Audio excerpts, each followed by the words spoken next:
Boys and girls, your attention, please. Hello and welcome back inside the Park for May for podcast number 951. This is Todd. No, Todd, not now. AKA Negative Camber.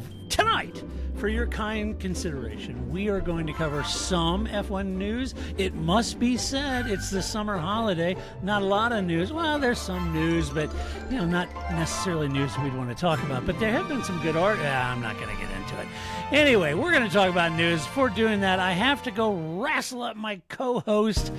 That's right. You know her, you love her, all the way on the right coast of America.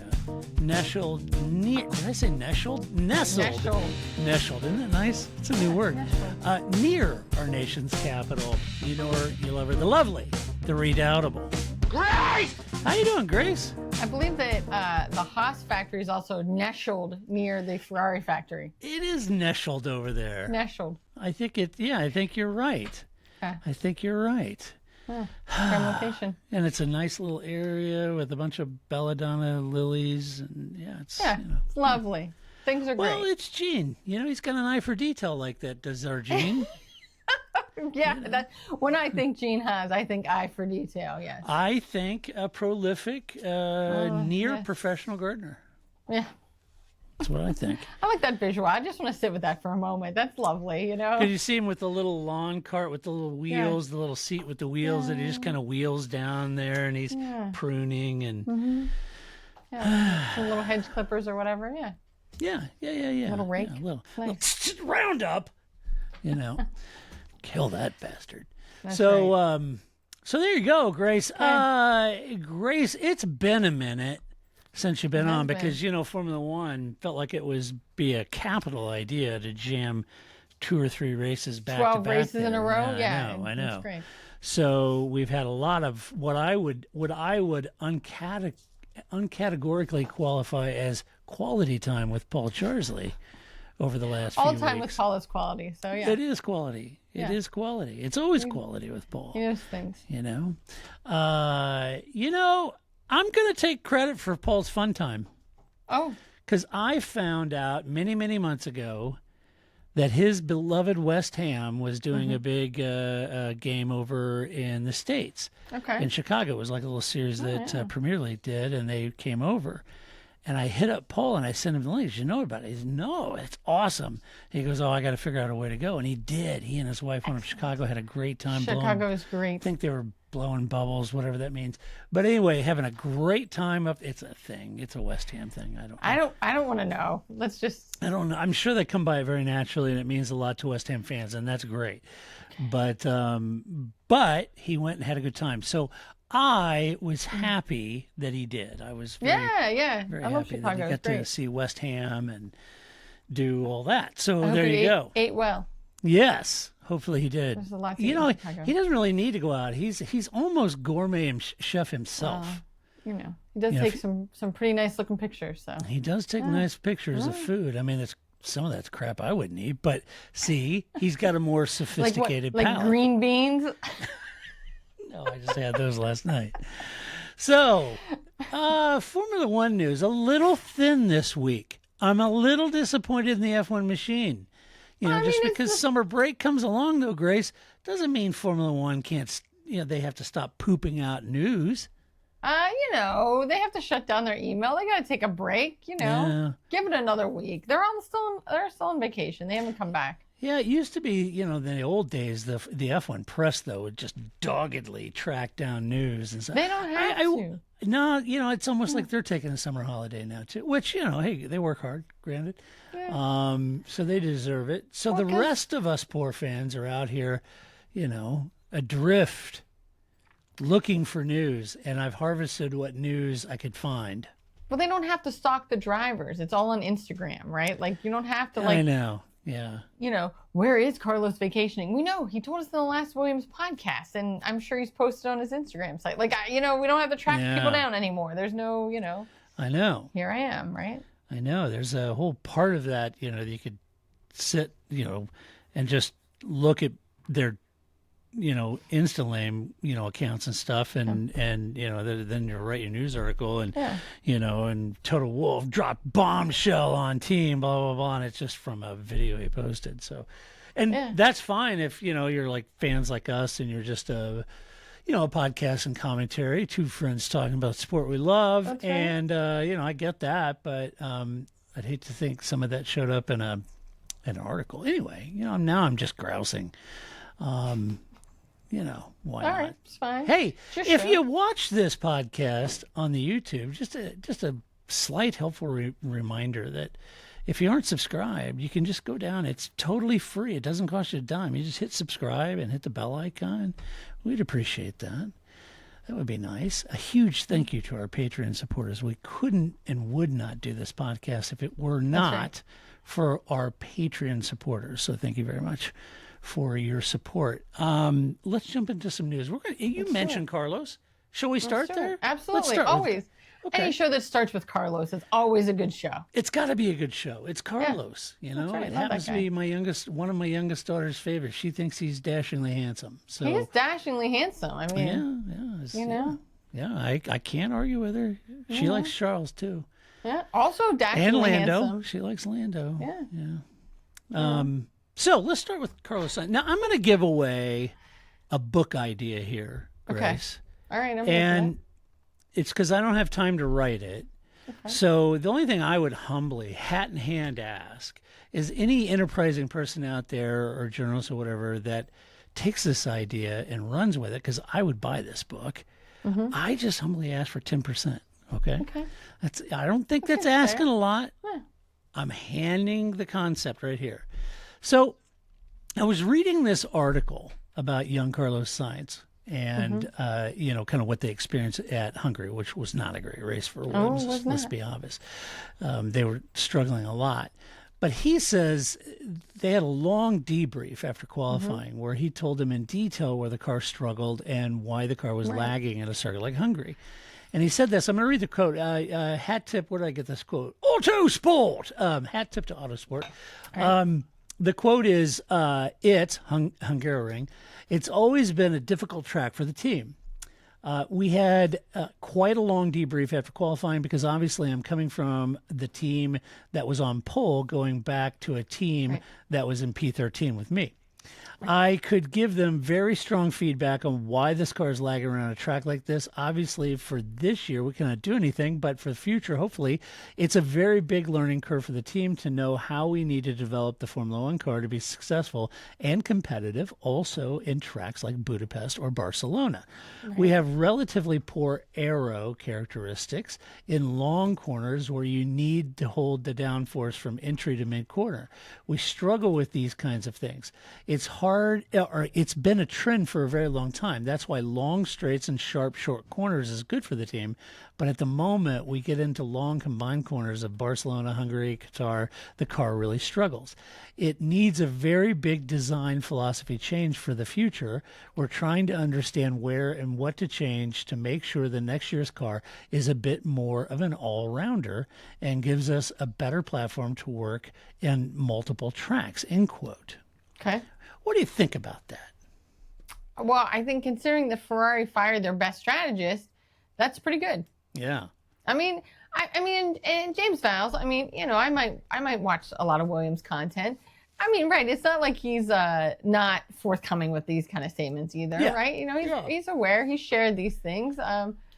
And so I think Carlos is right. I think that they really have to think hard about how the 2026 car is going to be constructed. And I think that's going to be the next big test, right? I think that James Vowles has done proof of concept, right? He has made Williams a better place. He's made them more efficient, right? He's no longer running on Excel spreadsheets, right? Yeah, he's done all that. So now is the next big step, right? How do we move this team from this new proof of concept to like, you're gonna do well. You're gonna be a solid mid-pack team, right? Yeah. So I think that's right, and that's exactly what I think Carlos is speaking to, right? Yeah, How do they do that, and how they get from this, like you said, this POC and go through an MPI press and get to Series 0 with the first product in 2026, and it'll be important to see. So here comes my book idea. One of the things I'd love to do is listen to all the team debriefs and hear what all the different drivers say in order to help the team. There's no doubt some will be more detailed and way more out into the long grass than others. Not every driver is that deep in the aero and technical side of the car. Some are just, cold trickles, right, in the world of F1. But others are wickedly deep into the weeds, as they've been doing it a long time. In the case of Carlos, he came from 2 high-performing teams, so he knows what to expect the car to do. And then it's the team's logical brain to figure out how to do it, right? But at 30,000-foot view, what I got me thinking, Grace, we've heard this for decades about, excuse me, I'm trying to think of, Nico Hulkenberg being at Sauber, and he's going to be instrumental as a veteran and really help him develop the car, right? Absolutely. I'm not saying that's not wrong. I have every reason to believe that's right. But we hear that a lot about a lot of drivers that have, had a few races when they moved to different teams. Carlos going to Williams was said. Trying to think of some other ones. Vettel to Ferrari. Alonso anywhere. Aston Martin in particular. So there's always this notion that these drivers going to these teams are going to be real essential for these teams to help them develop better cars. That's right. But at 30,000-foot view, what does each F1 driver really bring to the table during these sessions? Surely Carlos has more actionable feedback than a driver, say, like Isaac Hadjar, right? Or Kimi Antonelli, who are F1 rookies. Right. So that would stand to reason. On the other hand, being aware of engineering elements and aero elements may not always make you a good driver for helping to develop a car. You may feel what you're feeling or not, but that doesn't mean, how much, lift to put in the suspension or the air to fuel mixture and the injection is slightly off, those kind of things. I think there's a real story in this entire process, and it's been talked about, as I said, for decades. And fans don't really understand just how integral drivers are to the actual detailed development beyond what the car's just doing on track and what it feels like. These days, the data the team harvests from a car, they can kind of tell what the car is doing on track and what it probably feels like, right? So what exactly is it? And nobody wants to point this out, but it's human nature. Some drivers are going to be really good at it because that's how their brain thinks, and they've really spent time digging deep into how the engine works, how the battery system works, how all that. Yeah. I always think of the stories of Schumacher staying late in the evening helping the mechanics out, and he's in there, and he often said if he wasn't an F1 driver, he would have worked in a garage, on cars. Right. I think Vettel was kind of that way, and that kind of thing. And so when you look across the paddock now, which drivers do we think are really technical and really do get it? I think that would be an interesting book. You could go back decades, talk to former team bosses, current team bosses, owners, drivers. You could talk to engineers. You could talk to mechanics. You can talk to the design teams. How integral, and you could even follow some of the drivers and some of the developments through the stories, if you will. But I think that would be a very interesting. I'd read it. Yeah, it would kind of be like I was thinking of Steve Matchett's Chariot Maker. Yeah. But with the human part of it as opposed to the car part of it, which is sort of what his book does, right? Like it kind of there's this larger story, but in it he's each chapter is kind of like each part of the car, right? And how this all fits together. And so I think that would really work. And you're just talking to the humans that are involved in this as opposed to the components. I think that would be a great a bookend to that book, right? In that sense. Yeah. And I think this is something that comes up a lot in MotoGP because there it's still a much more international sport. Yeah. And so you will have drivers who really aren't fluent in English or you have, other team members that aren't fluent in whatever language they're fluent in, right? So there's, because of that language difference, how they talk to each other. And some part of the development driver is being able to convey what they feel on the bike. But because there's sometimes this language barrier, it's more interesting or easier to see than when everybody speaks English. It's not as easy to see where that nuance, that miscommunication might be. But I think that Luca Marini did an interview last season, I believe, where he talked about being Honda's rider and how he had to be very careful about what he said because Honda hung on every word. Yeah. And if he said, I think you painted the bike gray, it might be faster. They painted gray and he's like, oh, I just might. And he's like, they took him to heart, right? So it's you really kind of have to learn each team and how you all work together. And I think in that way, it's all the experience we've all had.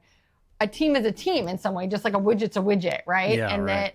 that I work at an agency, which is great because there are many people that's the only agency they've ever worked at, even if they've had multiple jobs within that agency. But it's that's great because you have this really stable team. But then as somebody who's come from another agency, I say, well, why don't we do it this way? And they're like, we never thought to do it that way. Right. Because I'm bringing this other experience that I've had over here building this widget that I'm applying to this widget. So I think you would have that too. It would be interesting both against team members who have left as well as the drivers who have gone, here's what Red Bull does or here's how Haas does it. And they all bring that together. As well as what the driver, because the driver is only one component. It's just the most visual component for us as fans. But for sure, and I mean, even so you kind of have your Cardilis or your Washes or your people, there's some other people that we know their names too. Yeah. But once you sort of go down some layers where I've never heard of these people and I wouldn't know them if I bumped into them in Milton Keynes, you see this kind of different knowledge that they bring from the different teams. It would be really interesting. I think so. To see how that book would look like. It would be really interesting. Yeah, I think so. And I think, as fans on the outside, I don't think we hear a lot of that, but certainly that the pundits, the players in the paddock, I'm sure if you went to Toto, or I'm sure if you went to Fred Vasseur or pick a team boss, Laurent Mekies or whoever. Yeah. I'm sure they could tell you in their time in Formula One which drivers everyone knew was super into that and really impactful in car development versus other drivers that were outstanding drivers but not really into the engineering and helpful setting up cars, right? Yeah, I remember. Oh. Yeah, I was just going to say, to add to that, Grace, is when I think of the current paddock and current drivers, and I look across those, and everyone talks about Alonso's ability to help develop a car, or Nico ability. Yeah. Everybody, and they talk about Lewis. The thing about Lewis is, though, I don't hear that from him necessarily. So that must be conversations that he's having with the team. Although I've heard through the grapevine that he's maybe not as strong as some of the other guys at that. He's more of a naturally talented driver. But I don't know if that's true. And the other thing is, when I listen to them, I can't help but keep coming back to Alex Albon. Because I feel like Alex has a real grip on the technicalities of the car, how it's set up, what it's doing. I don't know. He speaks in, when they ask him, he has very lengthy answers about the car, what it's doing, what they're looking. He just seems to be in command of that element of it. I don't know if you get that from him. I do, and I was just thinking what would be interesting, you mentioned Lewis, right? It would be interesting to see Lewis across his career at Mercedes. Yeah. Right? Because again, I think just like all of us, I always joke that, when I first started working in my field, I used to carry my journal articles with me because people would question everything I said, and I'm like, oh, whose name is on that? Right. Okay, so that's why, I always had to kind of sell myself because I'm just some 20-year-old. What do I know, right? Maybe I know something, right? But now I'm old enough that doesn't even come up. Nobody even knows what I've published or what I've written on or what I've studied because I'm old enough. They're like, oh, we believe Grace. So there has to be some amount of that too, because especially I think of Yuki Tsunoda at Red Bull. that, I remember watching an episode of the race and they were like, somebody, a fan asked a question like, why is everybody so down on Yuki? And, and John Noble or somebody was just like, because that's what Red Bull says. Yeah. Right? You know what I mean? Like, they're creating this narrative. So I think that while you always have to manage that narrative, and that's true for each of us, it's true for them too, because the last thing you want to be is the high maintenance guy, or, well, Yuki just swears a lot, or whatever this narrative becomes, whether it's true or not. But if that team puts that out there and that's what people hear, then that's what gets stuck to, because how much interaction do I have with Yuki? I have to believe Red Bull, right? So right. I think that there is some delicate balance. That's why I think it would be interesting to listen to somebody with like a long-term history at a team, like Lewis at Mercedes, like how he was here, how that changed when they started not doing well, and I think also Lewis tends to talk about himself and not the team, which is its own strategy. He never says, well, the team sucked today. He says like, well, I could have done better, ... if Ferrari wouldn't have sucked today, right? Like, so there's a different strategy, but that's certainly not how he talked about it in McLaren. So, because he'd still be there if that was the case. I think you bring up a really good point. And I'm just going to dovetail on that. It would be interesting to see drivers that have moved to different teams, i.e. Lewis or Vettel or Alonso or some of those ones that have driven for 2, maybe 3 teams or more. And let's say that they are really effective at understanding the concepts behind all that.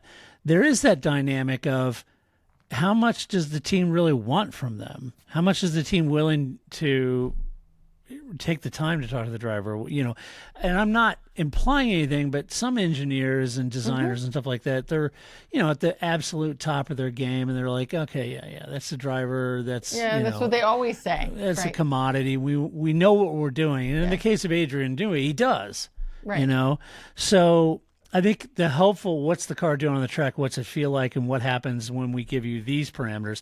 And what does it do when I give you these? I think that's very helpful. But, so in some cases, maybe the drivers, when the driver wants to roll up the sleeves and say, well, let's get down and let's talk about those wheel bearings, time out. Maybe they don't want to hear that. I just think it would be an interesting read. I'd love to know, which drivers up and down in the history of sport, not just current, were known for being absolute engineering wonks, working hand in fist to help develop the car, versus which ones, and even if they weren't that kind of driver, maybe they're just incredibly good at giving feedback on what the car is doing in minute detail. I think Senna was that way quite a bit. So you're kind of, you're kind of creating a scale. At one end is Kimi Räikkönen. I drive the car, right? I just show up. Your job, Ferrari, is to build the car. I just show up and get in it. So that's kind of that at one end. And then maybe you do have like a Michael Schumacher and Emerson at the other end, right? Like, so it's kind of where would you place each of these drivers kind of on this? And it is an interaction. Again, just like all of us, right? We've all had bosses that are really like, oh, that's great, Todd. You should look into that and you should do it. And then you have bosses that are like, whatever, right? We've all worked for both of those kind of people that, or you've had a boss that's like, they'll say like, oh yeah, I really want innovation. It's lip service. Yeah. They say that, but they don't actually do it, right? They don't put money behind it. They're not really actually putting anybody's ideas into action. You're like, oh, okay, I see how it is. Just do what you're telling me to do, and I'm going to look for another job, right? That has to happen there as well. So it would be interesting to see that from Kimi to Senna, Räikkönen to Senna. Let's see what that looks like. And in this case, to close it, it's, you got Carlos talking to James Vowles, and James Vowles kind of knows what he's doing, And so, it's an interesting dynamic. I'd love to know more about it. That's why I think it'd be a great book. I just want 10% on whoever writes it. And I do think there's great synergy between Vowles and Alex Albon and Carlos Sainz. I think the three of them together have a real... I do too. They seem to anyway. From the outside looking in, they seem to. Let's see. A little bit of a surprise this weekend. Out of nowhere, out of the fog of negotiations, comes a very loving, praising Toto Wolff on George Russell. What? Toto. Interesting. So Toto recorded a mid-season update for fans in which he praised George, saying, quote, are you ready? Hang on to your seat, Grace. I can't wait. All right. When I look at George, the development he's made since he joined Formula One, from the fast kiddo in Williams and then being drafted into Mercedes, clearly with the greatest of all greats with Lewis Hamilton. I added this sigh. And you've seen already last year, now this is, well, here, I got a soundbite. I'll tell you what this statement is. Controversy. It's controversy. So, and you've seen already last year, he started to be so strong on pure pace in terms of the results, the stronger driver. And now with Lewis having gone to Ferrari, meaning he was better than Lewis last year. And now with Lewis having gone to Ferrari, he's taken the senior driver slot. And it completely came naturally, and he delivers. He delivers even when the car is not on the level. He outperforms the car. You can always count on George. And beyond the driving, obviously, he's also great with our partners and does a lot of activities that help us to build his brand and build our brand. So we couldn't wish for a better number one driver. I'm just going to put this out here. This is not how you'd want your significant other to describe yourself to other people. No. That's great. I feel very uplifted right now by this statement, Toto. Oh, my gosh. This statement in and of itself, when you juxtapose it to all other for the last 3 or 4 years, in and of itself should make you upset if you're George. Where was all this love when I was beating Lewis last year, and when you wouldn't kick Valtteri out and bring me in when I was clearly ready, and when I sat in for him, I effectively won the damn race. It's, I don't know, folks. So now, what do we know about this? So heading into the break, Grace, Mercedes, at the last race, Sky had mentioned this in their broadcast too. Mercedes made the comment that they said the contract is in George's hands right now. Oh, okay. And it's kind of up to him. It's in his hands, right? Okay. And we thought, right? And that tells me that they made an offer and are waiting for Russell's answer. That's how you would take that. Right. The question is it a simple 1-year deal, which George has no interest in? No, is no it driver does. Yeah. Is it a multi-year deal, but George isn't happy with the terms or pay, right? Yeah. And George said, you won't see anything, until after the summer break, all right? Mm-hmm. So I like how, and so with my, nefarious hat on, I do like, so let's just say they've not given George any love hardly at all. No. They were whining and dining. This doesn't even count as love. No, this is just almost patronizing, right? This is patronizing. They were out, whining and dining Max and trying to attract him over and holding George off and, in the hopes they could get Max and all this stuff. And now, when it looks like Max is staying, they got Kimi Antonelli. They got this driver who's actually even driving better this year than last. Now, all of a sudden, they have this statement to come out. So, with my conspiracy hat on, I like how Toto and Mercedes got out ahead of George's decision on this, showing the public this whole praising, loving manner, when for the past 3 years he's been the also-ran, despite being better than Lewis and better this year. You might argue that in defense of Lewis, you might argue Lewis was a short timer at Mercedes back then, but and this year hasn't helped support that notion. But George is driving incredibly well. So, like decades before this one, this is a game. This is the game that's played out in the press to place gentle urges or even pressure on either the driver or team. It works both ways, Grace. Remember, we've seen drivers, say things. Lewis has kind of said a few things. Alonso putting a little pressure on the team to make a decision and hurry up, right? Yeah. And we've seen this. But I think it's going to be, to me, what's going to be more interesting to see if George responds to this, because Mercedes outmaneuvered him on this, right? Yeah. So they got out ahead of George's decision, So if George comes back and holds out longer, then I say, I don't know, we love him. We We said we want him. right you here. know. We told him we loved him. Yeah, see right here, it's quoted. Yeah. Yeah, so it'll be very interesting to see if George responds to this, and if so, that might be very telling as well. Yeah, basically George has no leverage. He is at the lower end of this deal, right? Like, because if he doesn't like the contract, he doesn't like the bill, I'm sure Bottas Right. would take a 1 year or Yeah. 1 year Oh, plus for an sure. option year, right? For sure. Checo would take a 1 plus an option year, right? Like, there are plenty of Yep. people that are always waiting, George, if you Yep. don't want it.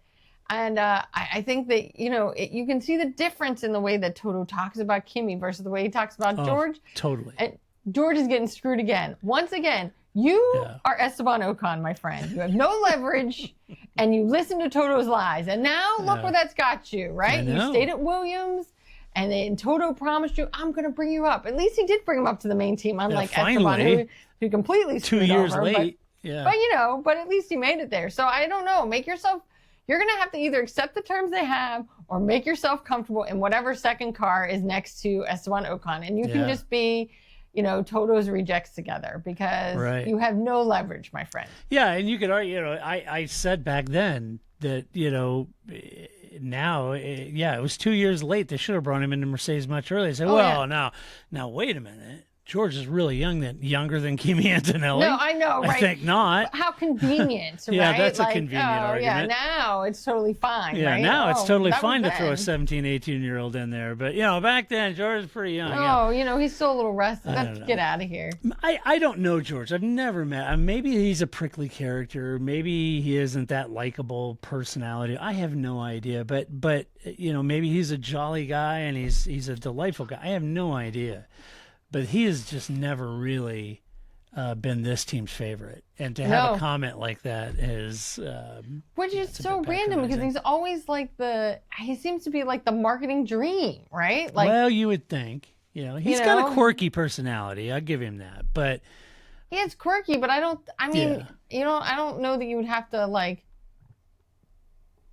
he's, again, not Kimi Räikkönen. I don't necessarily worry. Yeah. If I was like, oh, this is Todd, and he's the head of Corporation XYZ, and they're about to sign with us, let's send George. Yeah. I'm not worried, right? Let's send George. That'll be fine. George will talk to Todd, and Todd will sign. We'll be great, right? George will be great. Yeah. I'm not worried about what might be said in that meeting. I think that's where, George he comes off he had to put together a PowerPoint to get this job. That is correct. So he knows how to do that. That's right. So and he's got wacky transitions. They fly in. No, I don't know. Yeah, that's right. There's a lot of applause. Things fly in, fly out. They rotate. So. PowerPoint. Just because you can doesn't mean you should. Right? Man, ain't that the truth? So, but I think that George is going to have to work it. But yes, Mercedes knows what they're doing. So I saw an article. I don't remember what, and it was one of those, headlines that who knows how they get made. It's like George Russell, close to signing, record-breaking $30 million a year contract. I have no idea if that's right or not. But anyway. So we'll see. I maintain that if I was George, I would have been having some very quiet conversations with Lawrence at Aston Martin, because that would be, British driver, British team. Alonso has to retire eventually. Alonso's got to retire eventually, and a lot of people feel like Lance should retire immediately. But that has not happened, even though we've wanted that for 7 years, and he's only been in the sport for 6. I don't know. But, yeah. I don't actually know how long he's been in. But I think that, you be out there talking to people, George. But I think that's the other place where he has no leverage. You're at Mercedes, right? You're not at Alpine. You're not Pierre Gasly trying to get yourself a better seat. I know. There isn't a lot of better seats above Mercedes. So. No, that's right. And he has to take, and he of all people know that better than anyone, right? That's right. So he knows what side is, bread is buttered. But maybe he's the new Alonso, and every team he leaves gets better. Maybe. Maybe he's just, it's a timing thing. I don't know. We'll see. Let's see. Interesting. I don't know. Hey, another news in Formula One.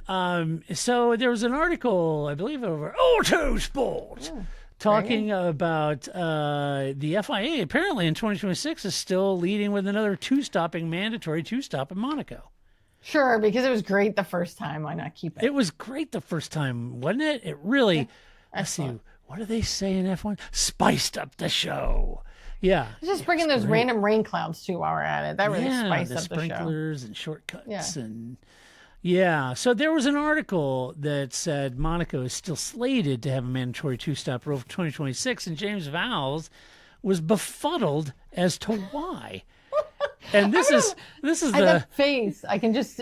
Yeah, I know, because he's thinking, wait a minute. What? I mean, we pretty much screwed everybody in that race by backing our cars up and backing everybody else. Why would they still do that? I mean, we're the perfect example of what kids don't do what I'm about to do. You know, that's kind of, I don't know, kind of odd. But anyway, the article goes on to say that James admits the team had both drivers running close. You know, when the teams last year, if you forget, the teams last year had drivers that were running close together. They would just use leading car to back the entire field up so they could make a stop, and or they would use the second car, to back the whole field up so the car could stop and retain track position. And this got, a lot of people were upset about that, right? Including Toto Wolff. You'll recall it was not fun. Toto wasn't real happy about it. And neither were either teams. But teams are and this is what I think, Paul and I said on the podcast, teams are going to always exploit the rules. So and John, I'm curious why the FIA couldn't have, they missed this exploit in their models and discussions about requiring all teams to two-stop. Seems like this would have been one of the ones that... Did they watch the race? I don't know. I mean, again, I am by no means I feel weird saying this, an F1 expert, even though I have an F1 podcast. But I can see, I got eyes. I watched the race. Did they not watch the race? Yeah, I know. I guess the nuance here that I thought was even more interesting was in the FIA statement about the issue, with Nicholas Tombazzi saying this, Grace, quote, first of all, we don't think what we saw this year is necessarily the thing to repeat or the thing to aim for.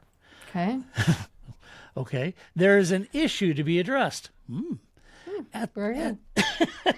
Sorry. At the moment, the 2026 rules still include the 2 pit stops for Monaco, but we're in August and Monaco is June next year. Okay. Clearly, the request to the teams is to be creative and propositive. I've never heard that word. I'm sorry. Me neither. I don't know if that's a typo in the article or if that's like a thing. That's good. It's a word now. It's a word now. It's in my lexicon now. I'm putting it in my PowerPoints. Yes. We need to take a more propositive position on that. So anyway, he continues. We at the FIA are not sold on any particular solution yet. If there are proposals that will make it better, then we will definitely support them. This is one of the topics that will be discussed with the Sporting Advisory Committee and the F1 Commission in the next few meetings, end quote. Okay. So the FIA are asking teams to come up with a better idea.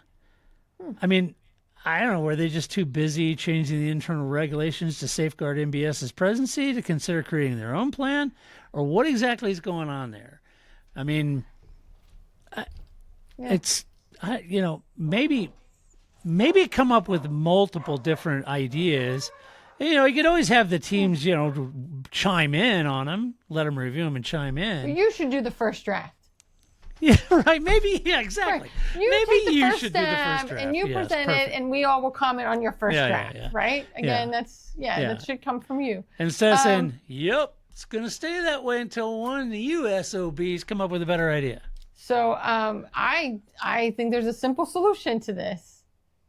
Stop racing in Monaco. Problem solved. Why do we have to keep having this conversation? Well, although I will say that the Monaco this year birthed one of my favorite memes still this season, and it's the one of Toto Wolff where he's like up above the garages, and James Vowles is walking down pit lane, and the text is, Toto says, "What's your name?" and he says James, and he goes, "James, you," right? Like. I was like, that was great because it's clearly, and it fit very much their facial expressions. Like, it did. What are you doing? It almost brings me as much joy as every time it shows up Toto Wolff, marching down the pit lane. They're like him going to McLaren to get his engine back, right? That one's always great too, right? Like, That's good. It does suck when the other team with your engine is doing better than you are, but so it was fine. But really, we're racing at Monaco. How are we spicing this up, right? Like, it is what it is, Yeah, hard to do. Let's just all stop randomly during the race. Everybody has to make a stop at Rascas. That'll spicing it up, Right. That's fine. Right. Don't bring some pro-positivity to this this race. Is there a way to add pro-positiveness? I feel like that's a word that, like, I don't know if you've ever played this game, but like, if you have to give a presentation, like your friends give you a word and you have to somewhere work that word into it, and it has to be something completely unrelated to your field. So it is this, like, why would you have said that word, right? That's part of the challenge. That's what I feel like that is. I feel like somebody said, we want you to use this word somewhere in this presser and go, right? You had to figure out where to fit that in there. Where would I fit that in? Yeah. Yeah, it's like, in these everyday situations, you got to cram some sort of word in. I'm trying to look it up, and I'm not. I mean, who am I to question single seat? What is it? Single seat, not administrator. What is he? The single seat like, commissioner or something? Yeah. He's like boss of single seat racing. Yeah. Yeah, because I love that it's single seat racing. It's great. That's a great category that you are in charge of there, Mr. Kibasi. Right. Commissioner of all things single seat. Right. Yeah. So who am I to question you in your use of the English language? I don't know. Nicholas forgot more about F1 than I'll know. That's correct. What do I know? He's the about? guy. That's right. So I don't know. We'll see what the teams come up with. Please, I just really want that piece of paper to be, pushed across as if it's like how much your car is going to cost you or something like, and it just says, "Let's not race there anymore." Yeah, right. Keep Spa, drop Monaco. Yes, exactly. I solved it. Problem solved. Although Paul and I reckon we love Monaco. Let's see. In other news, okay, I'm going to jump in on this. I'm trying to be measured in my approach here. I don't think that's what people come to the show for. I'm just putting that out there. Okay, all right. I don't think I would, if I was, flipping through my podcast, like, you know what? I want a really measured take on Formula One. This is not why you're here, my friends. If you want a measured take, look somewhere else. Well, although on race reviews, Paul and I try to be non-biased. We're not in there. As Americans, we don't have a knife in the fight. Well, there's difference between. That doesn't mean you're measured. You're still sharing your insights. And that's opinions. true. Well, and if I let my if I let my inner Ferrari fan out, then everybody knows I'm a Ferrari fan. But anyway, okay. I want to talk about Ferrari and Lewis Hamilton. Lewis's Ferrari journey is what I want to talk about. It's been great. It's been going great. It's been great. Great. Great. Everyone is happy. Ferrari is doing well. I can't believe it. Fred. Yes. Fred really knows what he's doing, that guy. Yeah, he does. He totally knows what he's doing. So, I was thinking about this over the weekend, and I thought, okay, so not everyone drives to glory when they join Ferrari. And Lewis's current struggles, while concerning, and they're kind of basically how I predicted they would go, if I'm honest. Because if you recall, I said when they said, Lewis is going to Ferrari, that's a terrible idea. That's just a bad idea for a host of reasons. And I talked about it back then, about how I felt like this would go. Ferrari, but I'm defending Lewis here, okay? Irrespective of me saying I would never have done that and spent that kind of money on Lewis, I am defending him here because Ferrari itself has left a wake of drivers in the weeds with little success as far as titles go. And I think it's important to note that these drivers were all highly touted as top drivers when they went there, right? So consider, if you will, for veteran F1 fans out there, some of these names. If you're newer to Formula One, you may look them up. But consider, if you will, Eamon, Ix, Reutemann, Andretti, Berger, Alesi, Prost, Villeneuve, Mansell, Massa, Alonso, Vettel, Sainz, and to be fair, Leclerc so far, as well as Lewis, right? Mm-hmm. So when you look at a list like that of, really great drivers, pedigree drivers who didn't taste the sweet champagne of success and multiple titles and that kind of thing, Lewis is in pretty damn good company here. Right. Whether he wins a title with him or not, it's not easy to do. It isn't easy, and you have to think that with Prost, Alonso, or Vettel before Lewis, they should have been able to win a title. Right. I mean, the drivers were not the problem, all right? And a guy like Alain Prost or Fernando Alonso, all right? And Vettel, I mean, he's won 4 titles. So they should have won the title, but the team is a different beast entirely. And the last time they won a title, the team and management, they shook up the team and management. They had a Frenchman come in and run the team, right? And the Frenchman brought Ross Brawn. Right. And the Frenchman hired Michael Schumacher, right? Right. And they won, 5 titles or whatever it was. And now there's a Frenchman at the helm. Can Fred turn this around? I'm not sure, but it is clear that Lewis is struggling. And I'm not sure if he can find the right footing here. What say you, Grace? Well, I don't think being French is what this team is going to be what turns this team. My point is it was an outsider, right? Not an Italian that came up through the ranks. Right, but I liked that it was like poetic, like only the French can save Ferrari. Only the French can do it. That's right. But of course. Yes, the French. They're here to save Ferrari. No, I mean, I think that, yes. I mean, you can go to YouTube and just type in Ferrari radio and it will just, all of it, like Kimi, Vettel, like, you know what I mean? It's not hard to find the things that have been said on that radio from driver to team. It is clearly not just an isolated event. Now, I do think that ground effects is not Lewis's friend, and this is not really, going to be keen to his driving style. And to me, I think it very much Lewis in this current era, but especially with Ferrari, is very similar to Ricciardo at McLaren. Just was never going to really work out, and that really sucks. But there's changes. Ferrari is making changes to the car that is going to make it better for Lewis. Yeah. But it's just this isn't going to work for Lewis, and you're going to see it's a real sea change in the way Formula One was. And, maybe Fernando Alonso is like, yeah, not so great now, is it, huh? When that shoe's on the other foot. Now it's your turn to be the old guy that can't adapt to this completely new way of racing. Right. So that for sure does not help him at all. But I do think you kind of have to look at it from Ferrari's perspective as well. Like, why did Ferrari hire Lewis, right? Right. I mean, that they could have kept Sainz. So what is there to gain by not keeping Sainz? What is Ferrari getting out of it? Right. So they're smart people, right? Like, we're just talking about single-seater commissioner Nicolas Sabasi and his use of the English language. There are smart people at Ferrari, so you have to look at what getting rid of your best strategist is going to get you by hiring Lewis. And was there something that Carlos couldn't overcome? It could be that Lewis.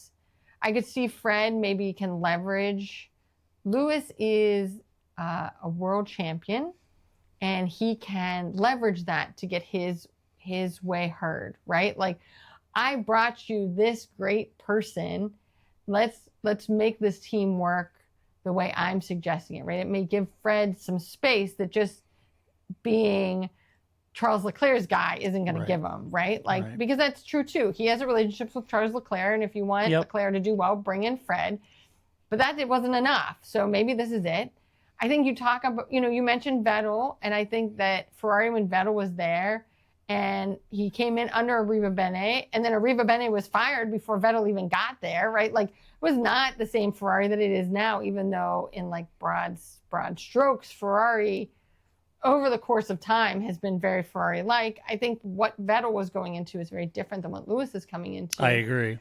And, so I don't know. Yes, Ferrari, they don't need him for the branding. I think that doesn't hurt, right? You're paying a lot of money. It helps that he has a big brand and there's a lot on Team LH. It does not hurt. But it may also provide in that same way that kind of open space for people to try something different. Like you were saying, right? Like Jean Todt, right? We're going to bring in this guy. Let's just see what Lewis is going to bring to the table. And he already brings pedigree, right? He doesn't have to bring his journal articles with him. He's already got championships, right? Yeah, for sure. And let's see if that will help us make this sea change that Fred is trying to help here.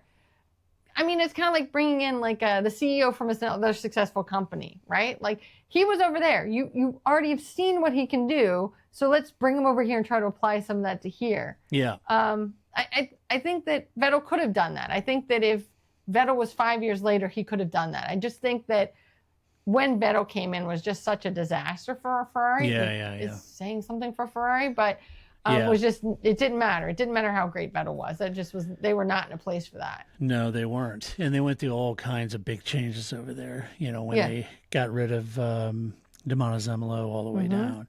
Yeah. And I think a couple things to chime in on your thoughts there was, I think it's a good juxtaposition with Ricardo. I think, for Paul and I think you and I reached the same conclusion, was that I just don't, whenever they changed to the cars, the hybrid era, 2014, for whatever reason, I don't think Daniel really resonated. That's right. It just didn't. And I'm not quite sure. He was at multiple teams to give it a shot, and it just didn't work. Right. I just, for some reason, he just couldn't get on top of that car. That's, at least from the outside looking in, it's what it seemed, right?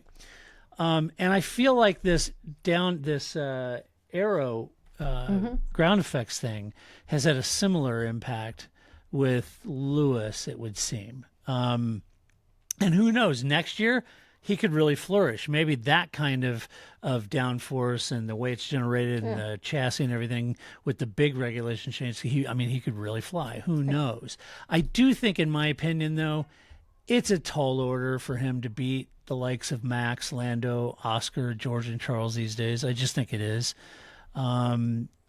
These young drivers in the next generation are just exceptional. I think it's going to be tough. You mentioned the brand. I said it before. I would never have hired him and paid all that money for his Instagram account. His brand is awesome, and he is a huge fan favorite, no doubt. He's got a big following. But in my mind, Ferrari doesn't need any branding help as one of the most iconic brands in the history of the world. It would be like Apple saying, we really need to hire Taylor Swift to elevate our brand. No, they don't. They don't. I don't know. To your point. They force us all to listen to a YouTube album. Yeah, right. So, would it hurt? No, you're right. It wouldn't, it'd help. It wouldn't hurt anything, no doubt about it. But I don't know that hanging your hat on the fact that we really wanted him to elevate the brand. No, I don't. And it's not. Foolish. I'm not implying that's what you're saying. No, I think that. I don't. But think in Ferrari my would mind, do that. Ferrari doesn't need it. And I was thinking about this, and I was thinking about the lunch I had with at the time he was the head of Ferrari Global brand is a guy named Stefano Lai, a wonderful guy, really, really short guy. And I was thinking, where is Stefano, right? And we looked him up on LinkedIn, and he's in a different job. So I reached out and hit connect, and he accepted. Who knew? And I said, I had lunch with you, and he's a real nice guy. The brand, Ferrari doesn't need that. So, I think it comes back to your point. I think let's see what happens in 2026. You got Fred, he's got Lewis. The regulations are making big changes. Charles getting frustrated. You want him to do well. Let's see what they do in 2026. If the team isn't on song, the car isn't on song, but the drivers are, it'll just play out. But I think it's a little harsh to take the stuffing out of Lewis at this point. You know, he's in really good company. You know, even if he doesn't make the most out of his Ferrari journey, well, heck, Vettel didn't, Alonso didn't, right? Charles hasn't, hell, Prost couldn't, right? Right. So yeah, lighten up a little bit on him. That's just my takeaway. You know, what do I think, but I think the question isn't just about Lewis. I think to me that it's really like, why did Fred do this, right? Why did Fred think this was a good idea? Why did Ferrari think this was a good idea? Why, you know?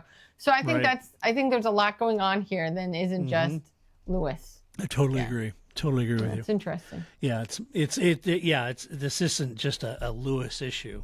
Right. It's a Ferrari issue and has been for several years. Yeah. All right, should we do some Albon's Cats? Let's do that. Why not? I mean, we kind of like to talk about other things that are around Formula One, like Alex Albon posting all the pictures of his cats, you know? Who doesn't like that? Seems fun. Let's see. What do you got for us in Albon's Cats, Grace? All right. Well, so first, you know, we had a race in Hungary. We did. And I have joked many times that you can get rid of any track you want, just don't get rid of Hungary, because that's the only track McLaren always does well at. Well, now that we do well at all of the tracks, I still think don't get rid of Hungary. Now, because now it's just, I think that Aston Martin is the new McLaren. Don't get rid of Hungary. It's the only track that Aston Martin can do well at. So don't get rid of that. Hence your Alonso gear you're wearing tonight. Right. I just think, and be mindful, people, at the next race. Don't start this. Well, Aston was really Hungary. Hungary is such an outlier. It's slow, high downforce, such an outlier. Everybody can be good there. Everybody can be bad there. It has no bearing on anything else. So Aston Martin will not be good at the next race. Spoiler alert, I guess. So I'm just putting that out there. But I just wanted to give a shout out to, I'm going to say, friend of the show, Ruth Buscombe, because I watch the F1 streaming service. I don't watch Sky. But I just love Ruth because I love that Ruth is awesome. She's an excellent source of information. It's something that I feel has always been missing, and I'm glad to see that there are more people like Bernie Collins and Ruth Buscombe that are strategists and they provide that information that I've always found is missing, especially from Sky, which is all like, we have 20 drivers and 2 professionals and no strategy conversation, which it's Formula One. It's all about strategy. So I love that this is a way forward that they finally found, but I love that she's really good at providing the information. You never feel like lowest common denominator, or you're being talked down to. And she just is genuinely hyped up and excited for the sport. She is. She's got a lot of energy. She's the kind of person, if you were sitting next to her at a bar and you're just like, what do? You would go home and be like, Todd, I don't know what you're doing tonight, but we got to watch this thing called Formula One, right? Like, it's just infectious how into this she is. I know, she's great. And so I just want to put that out there, that I think that I feel I'm more negative sometimes towards the broadcast, but I wish we could have like 20 Ruths. I think that's just that's what we should all be aiming for in our sports broadcasting, and especially in Formula I think One. Ruth brings a lot to the broadcast, a lot to the table, just like I think Bernie Collins does. Yeah, I think Bernie is absolutely terrific. And, nobody likes talking about tires, but Bernie does a great job of explaining, the impact, and she does a great job. Last week on the podcast, Sky brought in Jamie Chadwick as a driver. Now, Jamie's won several, 2 or whatever, Formula W titles. Right. She's a great driver, and she added a tremendous amount to the broadcast, unlike Naomi and the other people that they have. Jamie was fantastic, and she worked well with Ant, and I thought she was very insightful. Yeah. So for my money, Ruth, Bernie, Jamie, those are the people that... My point is, there's a lot of people that are broadcast pros, several on Sky or whatever. I think Rachel does a fantastic job, Pink and Simon and those guys. Those are all broadcast professionals. They've been doing a long time. They bring Naomi and throw her in the deep end. She's not a broadcast professional, and she is not a long-time seasoned driver. And so... it's difficult, right? But when you had the broadcast professionals and then you bring in Ant Davidson, I think PDR did a good job of it. Martin Brundle, of course. I think even Martin's son does a good job, Alex. And so when you bring in those people, they've got to be additive to the broadcast. Jensen Button is additive. Like him or not, Nico Rosberg is additive to the broadcast just because of what he knows. But also additive. He's very ornery for sure, and he likes to stir things up, but he's additive to the conversation and the broadcast, right? So yeah, I'm glad you gave Ruth a shout out. She's terrific. I love Ruth. Yeah. So I think I appreciate that. Yeah. I also feel coming out of Hungary, I would be remiss if, I would be doing disservice to our listeners if we didn't have a conversation about the world's longest radio message from Charles Leclerc during the Hungary Grand Prix. We have a 77-inch TV. I was pretty sure that message was going to fall off the bottom of it. It was almost like turned into the Star Wars introduction, scroller, It's like, whoa. I loved it. And I also love that it is a quote that we could all, we've all said this, right? Either in our heads or in a meeting, some version of if you'd all just listen to me, I would have found a different way for us to manage these issues, but now it's just undrivable.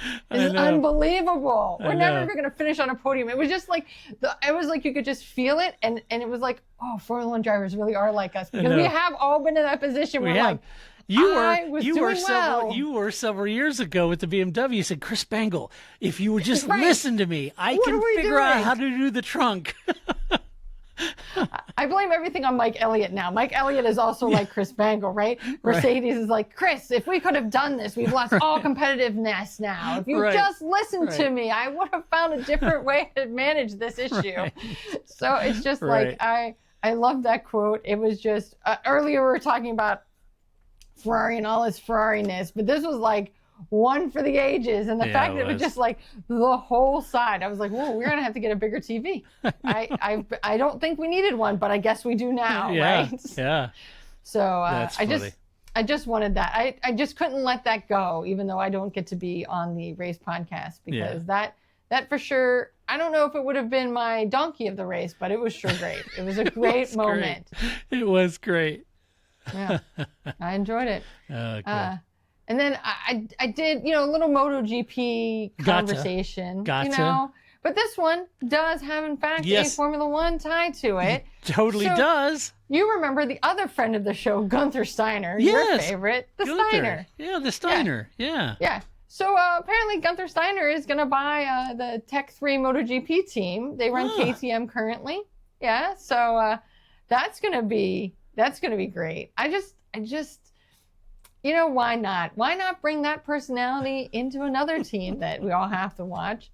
And when we were discussing the story before we started taping, I like Todd's idea of things are going to go downhill. He's still going to call Gene. He's going to be like, you don't work for me anymore. I know, but we're having problems. I just we look like effing idiots. This is effing race. It's terrible. This is effing team. I just wanted to call you. So I love that, and then somebody explained to me, or somebody made the reference that Hervé Poncharal, who's at Tech 3, he's the team principal. They don't really call him team principals, but anyway, technical director, and that he's very much like Gunther Steiner. I'm like, oh, now it all makes sense. Yeah. Why you put this in a language I understand of who this person is and how this all works together. And so apparently, they're kind of thick as thieves. They're familiar personalities to each other, and I welcome you. I welcome Gunther Steiner into MotoGP. And Grace, it's not like Gunther's walking into a happy harmony. The two drivers, the riders they have, we've seen how Gunther handled, driver issues at Haas. This is a surefire solution to Tech 3's issues. Could it top? I remember after in Drive to Survive, after Roman Grosjean, catches on fire. Yeah. Right. The next time you see him talking to Steiner, and Steiner makes some joke about well, could you not catch on fire in this race? What are you talking about? The guy almost died. Who says that? I remember that isn't exactly what he said, but he might as well have just said, let's get some sticks and some s'mores for next week, right? What? I don't understand how you're still blaming a man who almost died for your team. Right. So I don't know. It was just great. But yes, I think Enea Bastianini and Maverick Vinales, who are the current 2 Tech 12 riders, are both. I'm trying to think of like, are there some? I don't know. We're all waiting for that to explode. Yeah. And I think it's only because both of them are doing pretty well this season, and especially Vinales until he got injured. But that's just going to explode. So you have the fireworks of Bastianini, you have the fireworks of Vinales. Let's throw some, lighter fluid on top of that and put Gunther Steiner in charge of this team. Let's just Gunther it up. That's right. He's just all the lighter fluid you can imagine on that team. It's great. Oh, it's good. You want some no-shit headlines? I love that. All right. Here's the first one. Toto Wolff gives frank reason why he eats exactly the same thing every day. For all 3 meals or just breakfast? I don't even want to know that. But it's a headline. I don't want to know that. Frank reason, because it makes me feel full. I like apples. I don't know what Yeah. I don't know. I don't assume it's every meal. That seems like a lot. Maybe it just goes down better, Get down. Get down. I don't know. Like a spoonful of sugar? I don't know. Maybe. I don't know. Next up. Okay. Lewis Hamilton's mystery announcement now revealed after teasing F1 fans. So he had said, well, wait till the 8th. We'll have some news on the 8th. And everybody thought it had something to do with the announcement on his career. Turns out he's like sponsoring some product.